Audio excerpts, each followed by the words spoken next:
যত দিন যাচ্ছে সরকারের রেটিং কমছে, সমর্থন করছে, সরকারের উপরে মানুষের অনাস্থা বাড়ছে, অবিশ্বাস বাড়ছে, সরকার অকার্যকর হয়ে যাচ্ছে। আর ভারত আমার সীমান্তের তিন দিকে প্রতিনিয়ত একটা বাংলাদেশ বিরোধী, অভ্যুত্থান বিরোধী তৎপরতা ভারত অব্যাহত রেখেছে।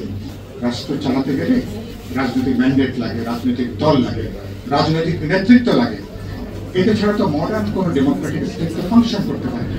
সরকার যতদিন যাচ্ছে আমি দেখছি প্রকারান্তরে সামাজিক নৈরাজ্যতা বাড়ছে এবং নির্বাচন যদি অনিশ্চিত হয়ে পড়ে, কোনো কারণে নির্বাচন যদি ভণ্ডুল হয়ে যায়, এই সামাজিক নৈরাজ্য খুবই দ্রুত।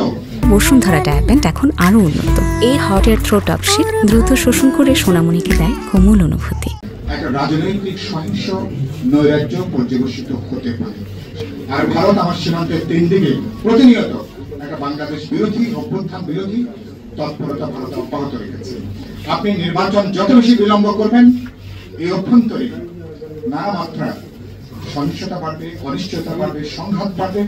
প্রকারান্তরে বাংলাদেশকে আপনি দীর্ঘমেয়াদের জন্য অস্থিতিশীলতাকে নিয়ে যাচ্ছেন কিনা, গৃহযুদ্ধের কোনো বিপদে ডেকে আনছেন কিনা, সেরকম একটা প্রশ্ন আজকে কিন্তু বড়কে দেখা দিয়েছে।